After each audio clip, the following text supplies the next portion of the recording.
Islands, the realms of myth and mystery. They whisper of adventure and pirate gold. Perched on a rocky shore, this family home is decorated with driftwood recovered from the sea. Catherine and Phil have found their treasure here. Just a drop in the ocean. But first we'll visit the LaHave Islands, rugged and remote. This 100-year-old fisherman's house has received boatloads of loving care from its current owner. Wrapped by the ocean, Mont takes his identity from the home and water around him.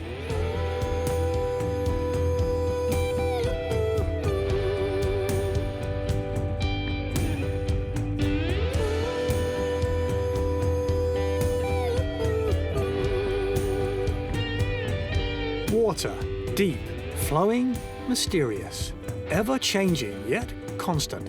The inspiration of artists and adventurers, it's the foundation of life.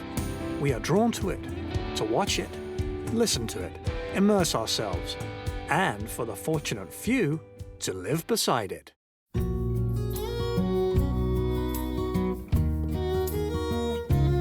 I live outside Boston, and I've been coming up to the LaHave Islands nearly every summer of my life.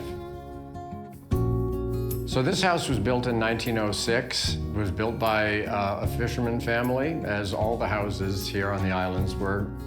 Fishing was the industry out here. And they were here for, a good 50 years before 1956 when my father bought it. He got the name of the people who owned it, sat down in their living room on the mainland and said, I'd like to buy your house. And the woman turned to him and said, you'd like to live on that God-forsaken island? He said, yeah, I think I do. And they settled on a price, and believe it or not, in 1956, he paid $650. He absolutely loved the view, and it was on the side of the island that gets less wind, so more protected. We decided to do a complete renovation because the floors were sagging, so they jacked it up, put a whole new foundation all around. We put in new windows where there are single ones, there are now doubles. We put a new deck on the front, deck on the back. We put it on a roof deck. Electricity, all new throughout the entire house. And for me, this house really is it's a big part of me. It's my nirvana to come up here. I look forward to it every year. It's sad when I leave. Being just 60 feet from the water is really amazing. My happy place is sitting on the front deck. Doesn't really matter what the weather is. A sunny day, of course, is great. Sitting on the front deck and just chilling out and experiencing the cove and the bay beyond. Being here has really made me appreciate nature so much more than I would have if I didn't have the experience of coming up here. An appreciation for nature, an appreciation for our planet. It's my special place.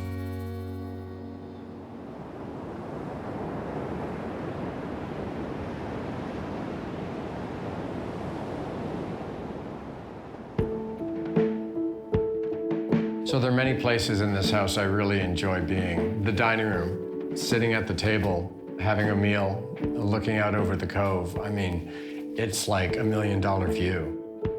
And you've got the old wood stove, the Peacock stove that we purchased back in the 1980s. Load that up with wood, start a fire, and especially on a chilly morning or evening, just having that going as you're sitting there at the table is absolutely wonderful. We enjoy hanging out in the living room. It's nothing fancy. The furniture is getting pretty old. But again, the views of the water behind are fantastic. When the sun sets, the sun streams through the window here. It's absolutely beautiful. We also have a wood stove in this room, so we've got the option to light this one up and sit around the table, play cards, get warm. Upstairs in the front hallway, which is part of the Lunenburg bump, which is the distinguishing feature of this house, we have a nice place for a study. It's really nice to go up there and do your work on your computer, and again, the view out over the bay, can't get much better. We have 4 bedrooms. I absolutely love waking up in the morning and being able to see the sea out the front window and the woods out the side. And really, almost any window you look out in this house is just a really nice view of the property and nature. And in 2016, we renovated the kitchen. Custom cabinets. We put in a glass-top stove, a brand new refrigerator, which was larger, a dishwasher, a farmhouse sink, which kind of matches the character of the old place. And then I had this idea to take the old pump from the well, which we had to hand pump to get water into the house many years ago. And our plumber painted it beautiful black, ran a pipe underneath it, and now we just turn on the handle on the counter and the water comes out the spout. And when people see that, they just freak. We wanted to have nice counters, and we ended up with this soapstone from Brazil that we purchased up here in Nova Scotia. And it's this beautiful dark green with lovely patterns. It really adds quite a bit to the kitchen.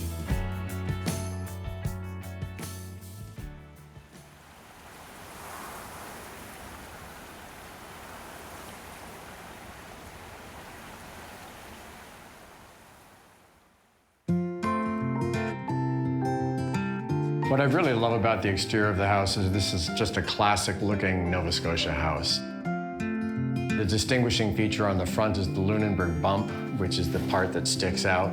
So many homes up here have that.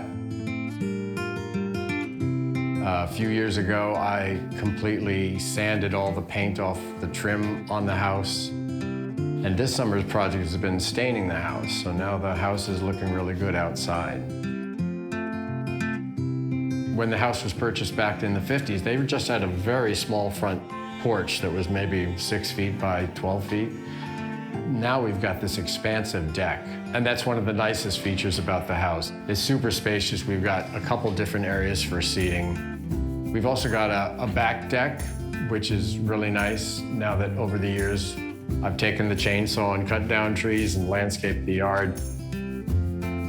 My brother-in-law has done a lot of work. He built a shed on the side of the house to store things. He's built a place to store the wood. We've left up the outhouse. That thing must be 80 years old right now, but it's still standing. What's different about the house is the living room, which is the addition to the right side of the house. That was added before my dad bought the place. What we did differently is the roof was a little peaked over the living room. We flattened that. We made a roof deck up there. So it is absolutely phenomenal to have a second story that you can be out on and sit out on the deck or just go up and look out over the water. And the property really just has so many different vantage points to experience the ocean. I've put in a new deck down on the water to sit on. Down on the point, I put up a hammock and cleared out some trees so you can look back over the cove that way and just chill out, read a book. It's just super nice.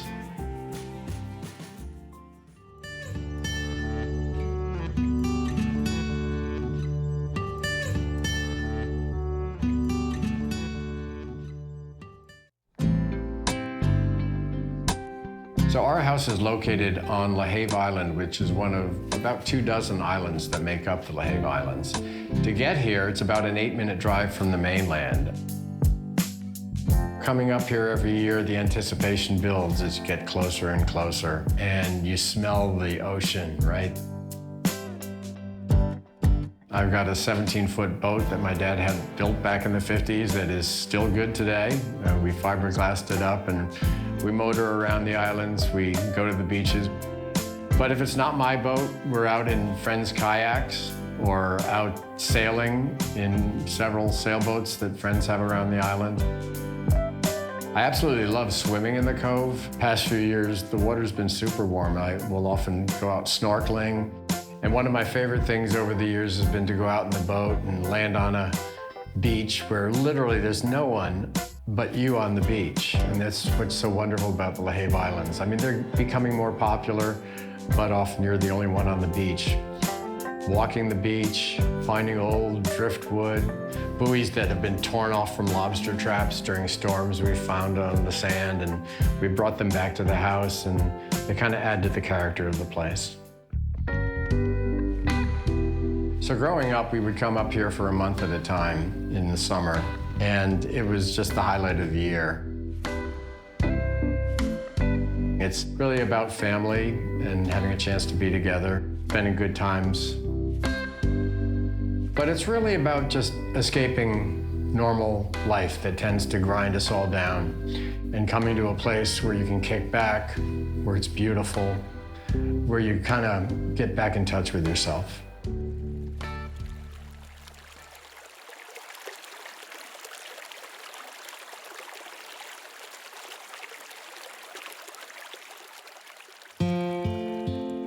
So my dad bought this place for $650. It's probably worth 1,000 times that, you know, more than $500,000 now. But that doesn't matter to me at all. I mean, somebody could offer me $5 million for this place, I'd turn them down in a second. This is really all about my nirvana, my place that I come to every year. It's about passing it on to my kids, having them enjoy it, and I'm sure they'll pass it down to their kids as well. So it's a generational thing, and we're just lucky to have found it. It's interesting why people really love being and living on the water. Whether you get a chance to be out on the boat or just to experience it from the land. And of course, what they say, our bodies are 98% water, so there's something innate maybe going on there.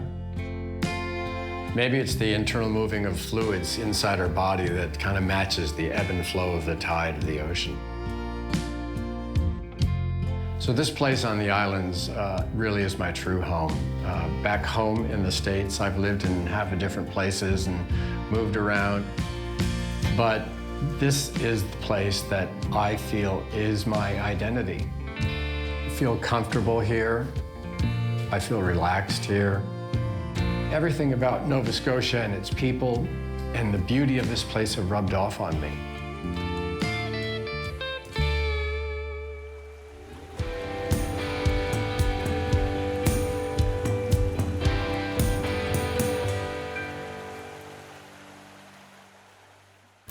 You were early 20s, I was late 20s. We would just get a coffee and we would go driving around and just sit. We would see properties that were for sale and we would see if anybody was home, and it looked like nobody was home. And sometimes we would just go sit in the driveway, not right in the property, but in the driveway, and look at the ocean. And can you imagine the day when we actually live in a place like this? I have a career in public relations. We're also high-performance life coaches. Work from home, have 2 awesome kids. Phil and I have been married since 1999. Born in New Zealand, raised in New Zealand. I arrived here first time in 1993 and then moved here in 1996. We've pictured this place, for the last 20, 25 years is being able to drive down a dirt road, open up the front door, and all you see is ocean. It's only had one previous owner for us. They built it, I think, about 29, 30 years ago. And it was a dream of theirs to build this. And so they put a lot of money into it and had it custom designed and had it just the way they wanted it. And I think shortly thereafter, he passed away. And then his wife moved over to Spain shortly after he died. And so the place was vacant. By the time we had looked at it, it had been on the market for 8 years, I think. Totally overgrown. That's crazy. Just wasn't properly taken care of. But we could see past that. Bill can fix this and fix that, then this will be perfect. There's specific spots along the way to getting here that I love. I wind the window down and I'm driving along, it's all ocean all the way along. I love the ocean. I love the quiet, I love the still, I love the storms. You don't really know until you get here. Because we've never lived on the ocean before. And, I'm 49 now, not 20 or 23. And I think there's a different appreciation for, different stages of your life. Living on the ocean, I saw our dream come true. This house to us represents a journey for us.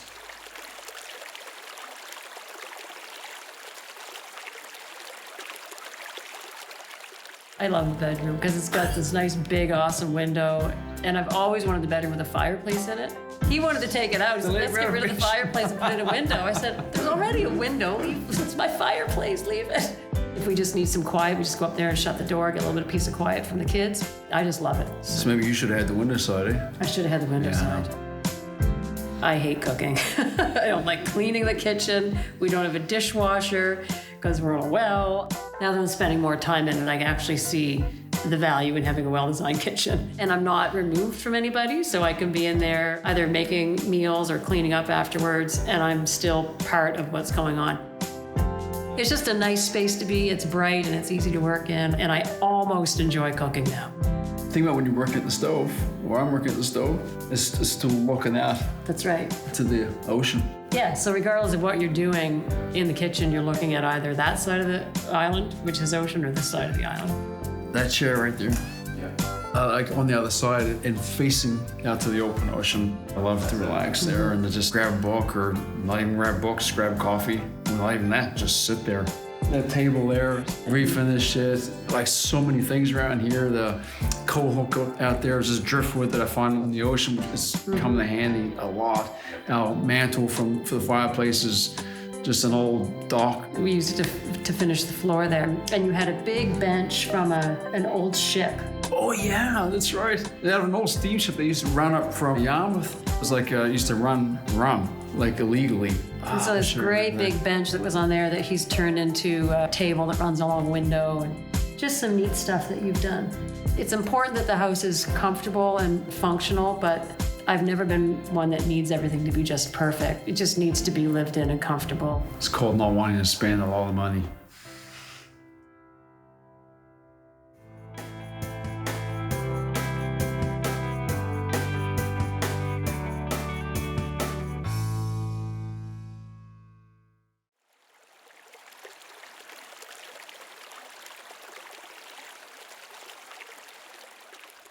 The thing that struck me the most definitely wasn't the house. From the road, I was like, just looks like a big old box. I was looking past the house on either side of the house. I was picturing, man, I could hit my hot tub. How close can I get it to the ocean? And it's pretty close.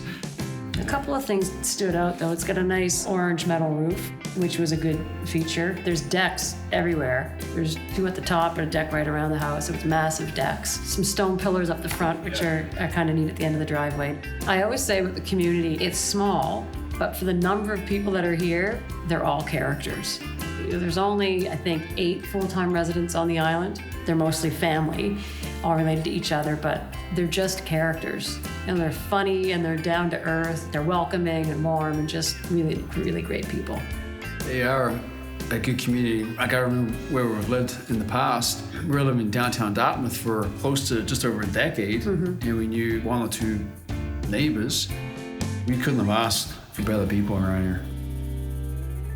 I like just sitting down on those rocks down there. Just sitting on those rocks, looking at the ocean. I sound like I got a boring life. What do you like to do the most? Look at the ocean. Where do you like to sit? Right there. Do what? Look at the ocean. Sometimes I got my laptop down there, just putting away or reading the book, or take my fishing rod, chuck her out there. Yeah, just the rocks, man. Just sitting down there. I love looking at the cliff. Love that part. We fish off it. The kids go down there and they have a little hut built just off the rocks. We have picnics down there. We just go sit with coffee. All sorts of stuff happens. They film the kids swim off there every day. They're down there all the time, so we get a ton of use out of that.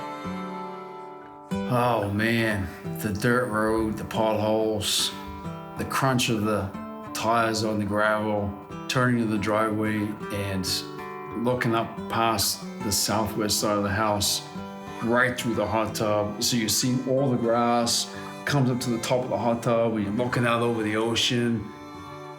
Oh man, we're blessed. When you move into a new place and there's that certain honeymoon phase, say, nah, 2 years in, man, we're still rolling.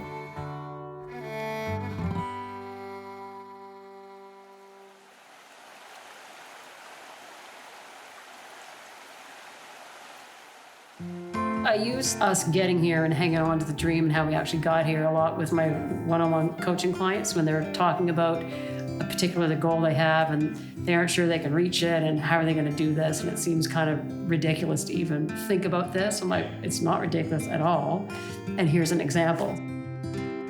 How to set a goal, hang on to the goal when it looks like you're not going to get it, and just because it's not happening when you want it to happen doesn't mean it's not going to. There's a beginning and there's an end and there's everything in between, and whether or not they get to the end is a question that has yet to be answered for some people. And, there's always an end for us. Like, we've always got goals out there, and it can always be related to everything.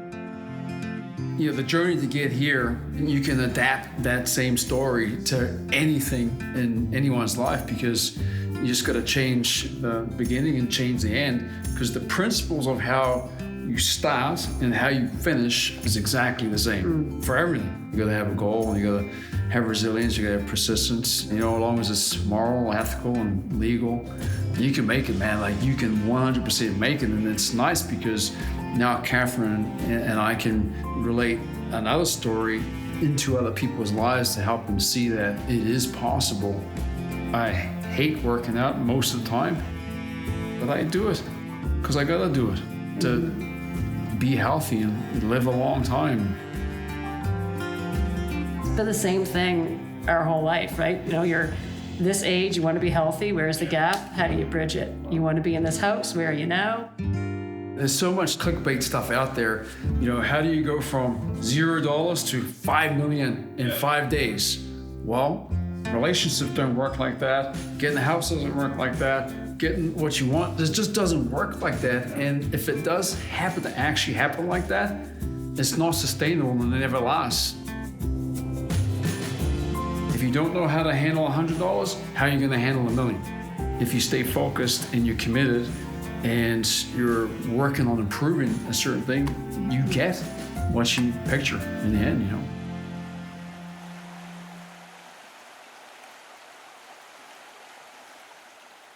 When we originally wanted to move, we were going to downsize. Let's just get a little small place on the water. And then we moved in here, and there's like 9 bedrooms. I'm like, I don't think we downsized.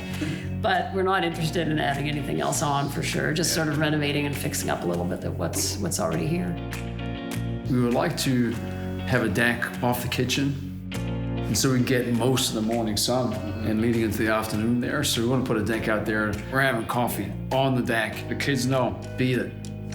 We want 20 minutes, man, of just me and Catherine time where we either talk about nothing, talk about something, or we just don't even talk. We just, appreciate where we're at. And so definitely have a deck, because I love sitting outside. I think it's human nature to keep improving, right?